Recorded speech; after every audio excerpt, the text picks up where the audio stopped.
sister. Karame. Amakuru ya Fred. Fred arahameze neza. Ko ntamuherutse se byagenze bite ko ntamuherutse kumubona? Amaze igihe arwaye ariko yarakize. Yarakize. Utiyigize umbwira ko yarwaye se. Byandenzeho mba nagiye mu bintu byinshi. Numvaga narabikubwiye. Okay. Ese amakuru y'iki yandi wowe na Fred bimeze bite? Rero byanjye na Fred nta kibazo kirimo bimeze neza, ahubwo nendaga kukubwira ubuzima bwa hano ndabona bukomeje gusharira. Yewe ndabona agiye kujya kwibanira na Fred. Urakomeje se? Ndakomeje.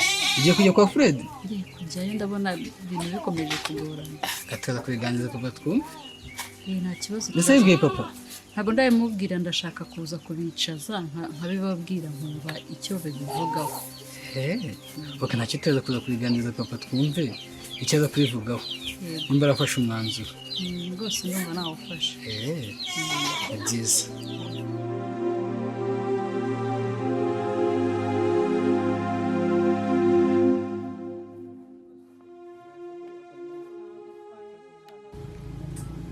Murakoze. Icyatumye duterana hano, nakunze umukobwa w'umukene, mama aramwanga, nanjye nk'umuryango wanjye nagira ngo duhane ijambo nyine buri wese agira icyo abivugaho kuko byaratunaniye kumvikana nk'umuryango.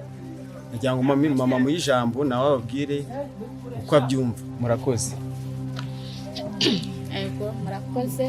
Umuhungu wanjye arananiye, ashaka kunzanira umukobwa w'umukene kandi simushaka.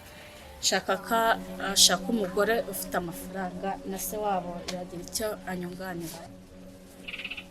Murakoze kwitabira inama. Mama wa Fred, igitekerezo tugejejeho ndumva nicyo pe, kuko natwe ntabwo twari tubizi nk'umuryango. Gusa aho twabyumviye ntabwo twumva ukuntu umuhungu wacu yashaka umukobwa w'umukene akamushaka natwe muzi ubuzima tubayemo. Sinzi wenda uko abandi buze kubivuga, ariko nakwakira mushiki wanjye nawe akagira ikintu abivugaho. Murakoze. Njye ndumva Fred igitekerezo afite ari cyiza. Ntabwo n'ubundi twese twajya dushaka abakobwa bo mu bakire. Rero nose nidushaka bo mu bakire, abo mu bakene bo bazaba muke.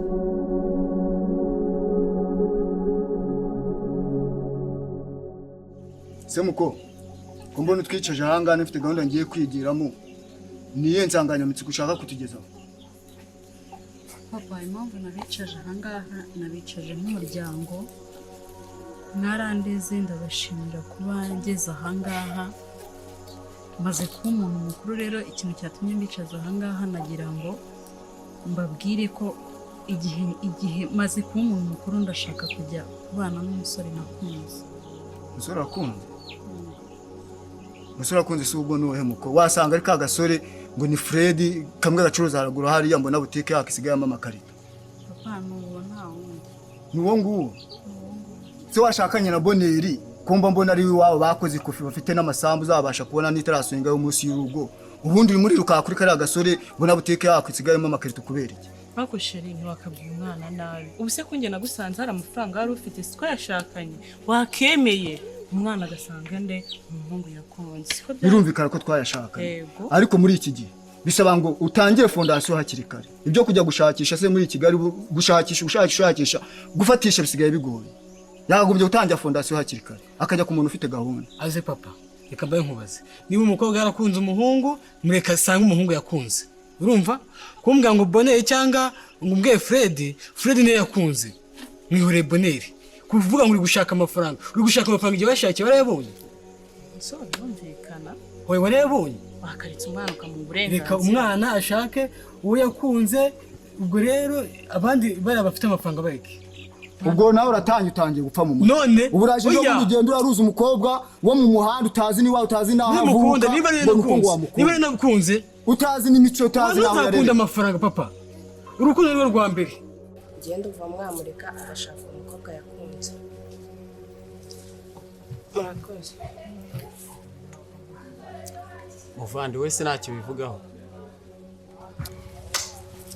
murakoze. Nanjye nk'inshuti y'umuryango ndumva ikibazo atari uyu muhungu wacu ugiye gushaka umukobwa wo mu bakene, kuko natwe ubu twashatse ntabwo twabajije ko amakonti yabo ahagaze. Bityo rero ndumva ahubwo mumwifurize kuzabyara ahubwo nakobwa. Murakoze, ndumva ari uko mbyumva.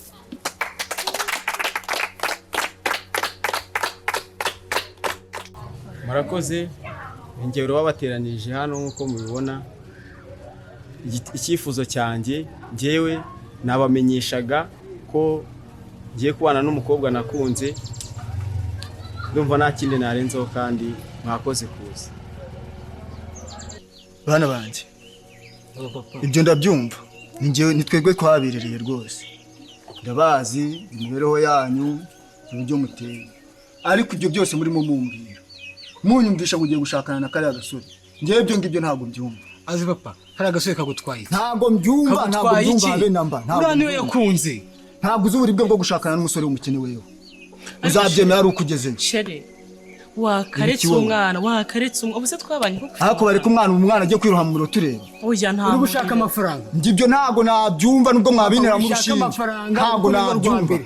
Ibyo mwakora byose ngiye ntabwo nabyumva. Bana bivuyemo ibyanyu mugende mugikore mwenyine ku giti cyanyu. Sheri wanyumvishe, ubu nagukunze ufite amafaranga. Wamwe ufite amafaranga wari uzi gukora, ariko uriya musore nubwo ntazi gukora. None se uyu mwana wacu ntago azi gukora. Ushobora kuba uzi gukora, ariko nubwo uriya musore ashinze iriya butike nta mafaranga ahawe ni wabo. Yari umunebwe wo ku muhanda, ngiye ndamuzi yabyirutse mureba. Sheri rero reka nkubwire, aba bana urabizi twarabarezi, barakuze sibyo? Nubwo bakuze wahaye umwana uburenganzira. Uriya uwo musore uri kuvuga so azashaka amafaranga bari kumwe n'uyu mukobwa wanjye amufashe sibyo?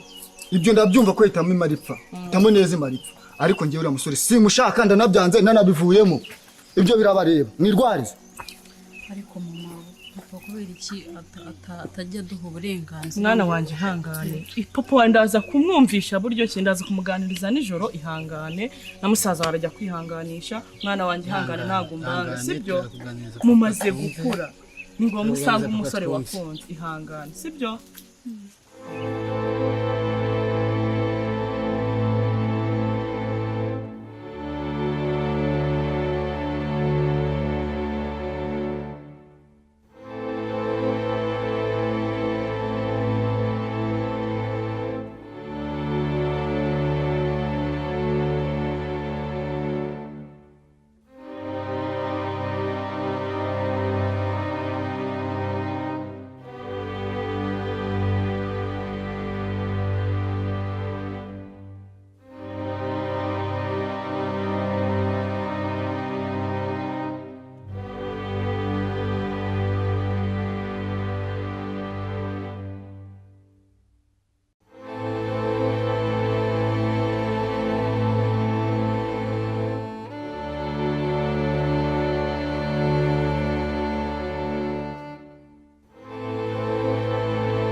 Mama, ngiye gusenga, ariko ibyo nakubwiye ubitekerezeho.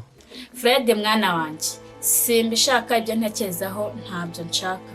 Ahubwo genda usengera uwo mukobwa Imana iguhe umukobwa mwiza nifuza kandi nawe wifuza. Simbishaka.